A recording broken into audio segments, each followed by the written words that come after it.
If you don't have that structure, that physical structure of vertical pulling that enacts a horizontal lever, I always explain it with my paper dagger. If you pull vertically, it's more technically, it's more like this, because we're made more like this. So if you pull this vertically, the diaphragm opens, just like an umbrella. If you pull something vertically, the horizontal lever opens and it clicks at some point.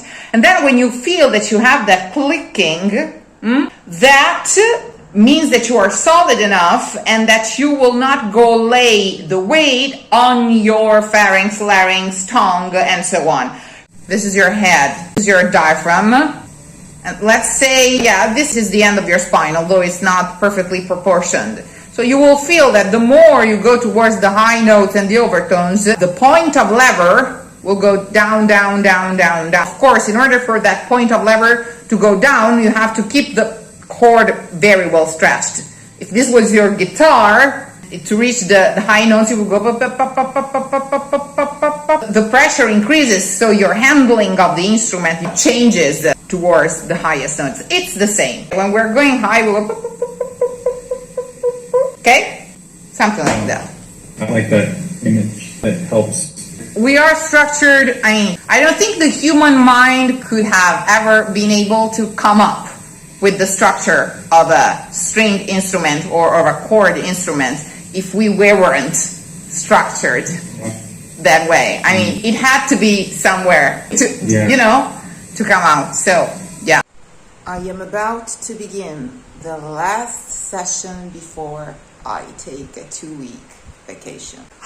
California, here I come. As in, I'm about to have a meeting with California. Not that I'm going to California, but anyway, I may go to California. I'm not, but anyway. No one can really teach you how to breathe because you are built around your diaphragm. It's just this intelligent muscle, diaphragm, that sits in between, that separates the most important apparatuses of the body, and it just massages them into life. It's the muscle of life, so you cannot act on it. It works in spite of our will, and it keeps us alive, and it massages everything important, like all the vital organs.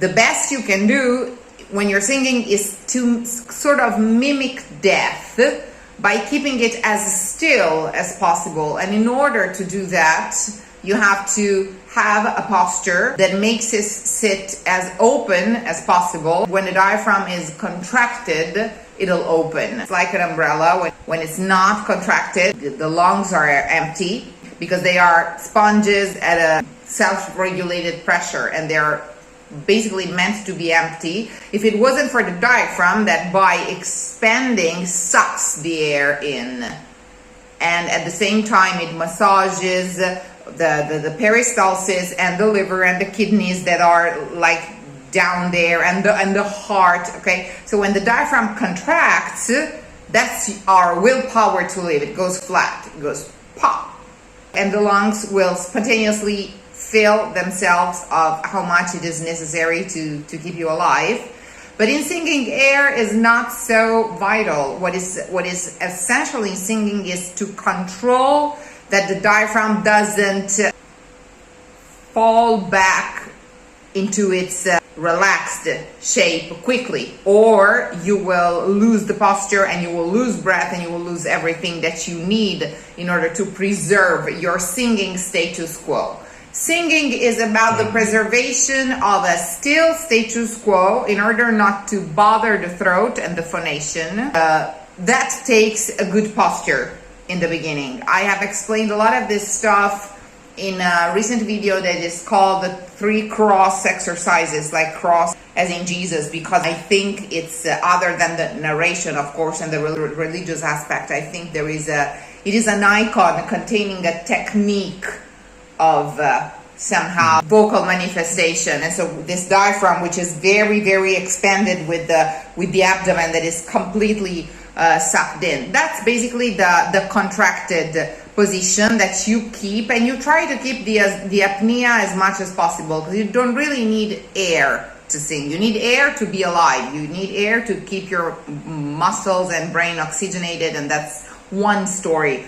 But when you're singing, you actually need to freeze frame in order not to bother anything. And the air that it takes for the vocal folds to vibrate is irrelevant. So it's not really an airflow. It's very common that Americans speak of airflow when they are speaking about vocal technique, but it's not a real thing. In fact, when you can feel the air blowing through the folds, that's really bad singing. It's wrong singing and it's dangerous for the cords. So what you actually need is to find an ideal posture that will give you the easiest posture of apnea, so that you can relate when you're wearing a heavy backpack on your strongest muscles when you are containing the weight or frequency, and you're never laying and weighing down on your throat, because the larynx is a very delicate cartilage and the vocal folds are two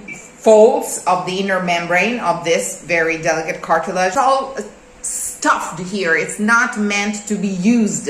It's meant to be kept very soft in order to vibrate very softly, and then the transmission of the sound is through bones and cartilages, not air. Air has a function is in keeping us alive and oxygenated, and has to be dealt with masterfully to that avail, because you never want to be under breath, you never want to be under an effort, but the voice is not a wind instrument. It's not a wind instrument. How's it going? So I think like in the last couple of weeks practicing, it was kind of a casual practice. I wasn't like doing it every day, but maybe I'm walking around at work or like just in the shower or something. And just trying to like, really relax the face. Yeah. And then I started to notice, like, at least in the last like few days, just kind of playing around with it, how the internal vocal cavity kind of opens up more. Even like, when you're doing it right now, it's already working. The minute you started doing it, your posture changes, your self-listening posture changed, and the voice raised its placement immediately. It got higher in the skull. And yeah, good job. Sorry, keep going. Oh, cool. Yeah, thank you. Yeah, it was interesting. At first, I was actually getting a little bit of maybe pain in my vocal cords a little bit at first, because I think I was maybe forcing staying closed, but I was trying to maybe let go a little bit more in the jaw a little bit, or maybe I was forcing some back pressure that I was pushing maybe, or... Because the loosening of the mouth and of the, let's say, of what is the most obvious singing instrument is still secondary. The primary activity is really the direction of the spine, of the posture.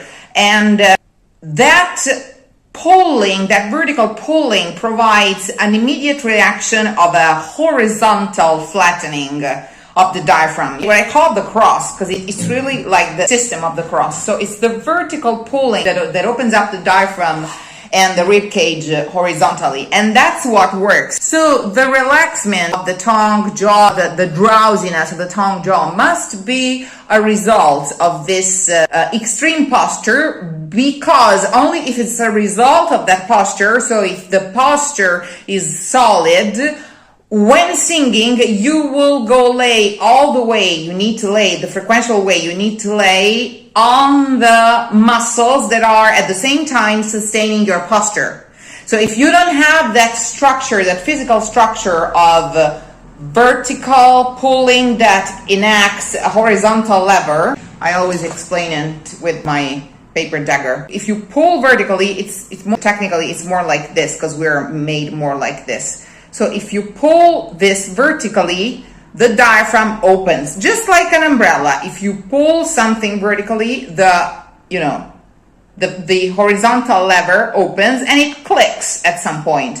And then when you feel that you have that clicking, that means that you are solid enough and that you will not go lay the weight on your pharynx, larynx, tongue, and so on. So the loosening is fantastic, and it was working the way you were doing it, but you were not singing at the same time. When you're singing and when you are sustaining frequential weight at the same time, you have to sustain the weight first and have the loosening as a consequence of the posture. Otherwise, if you just loosen and then lay a frequential weight on an instrument that is just loosened up,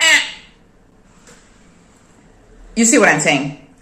Wow, yeah, It'll choke yourself up. So when you're not doing anything, this is absolutely fine. You know, you just loosen up and you make sure that you're loosening up and you enjoy that feeling and you feel like your voice is immediately higher in the skull and so on and so on. But when there is a frequential weight, an audible especially frequential weight to be laid on the structure, you have to make sure that the structure is ready. Otherwise, if this is loosened up, but there's no structure underneath to resistance like that of electric devices, like of a toaster or of a hair dryer or something. You have a resistance to the frequency. So if there's not the resistance and you're just, you're loosened up, okay, fantastic, but then it goes, and that's not sufficient.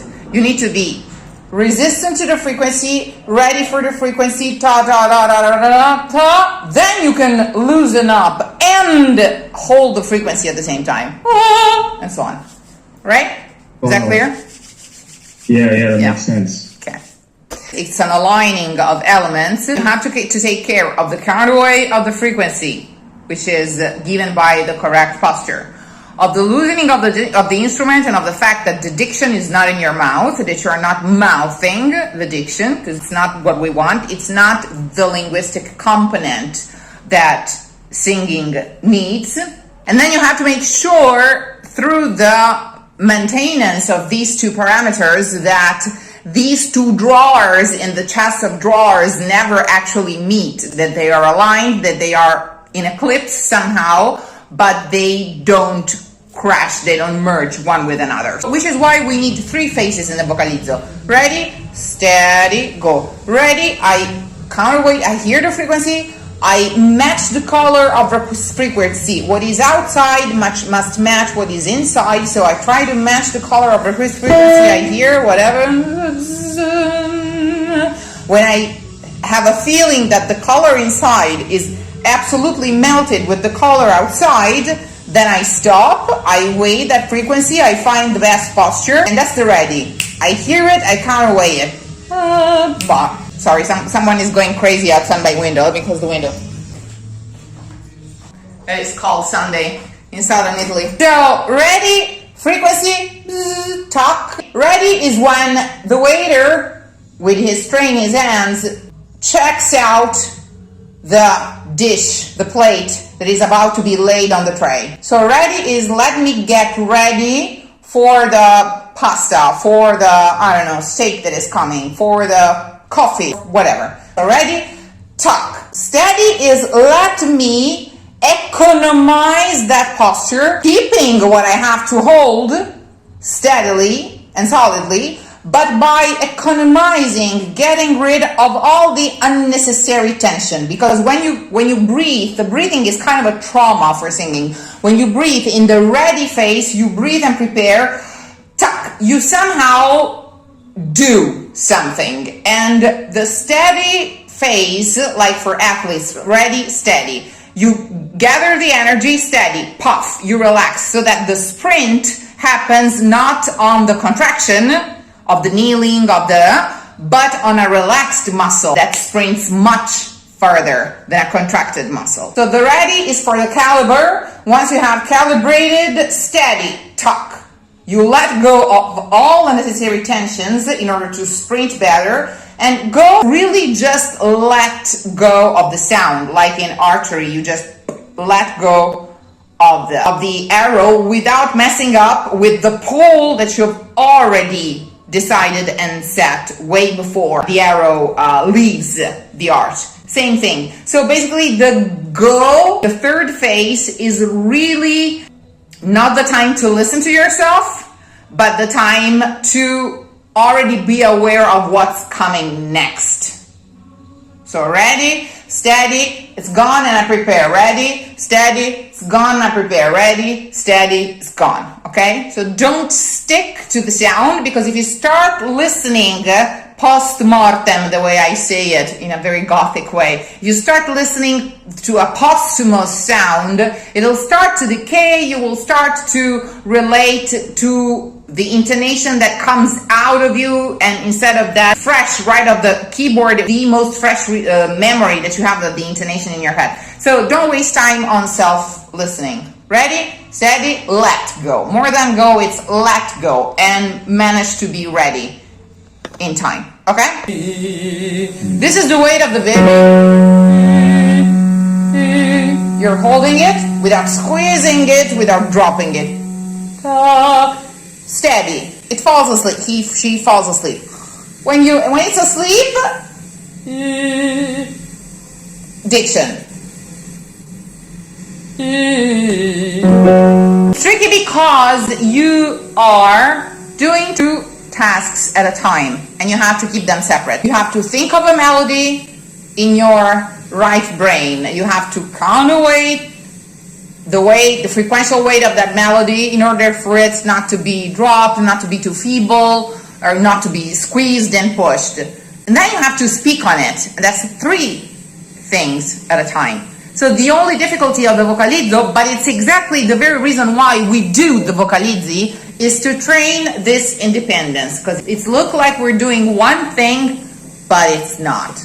So counterweight, ready, steady, vowel, ready, steady, really steady. It's like a screenshot of the gentle tension that you have accumulated and rested. Diction.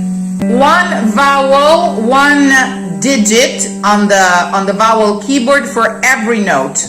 Every ball, if it was a written vocalise, every ball has a vowel. For who's singing, every ball on the score corresponds to an individual vowel.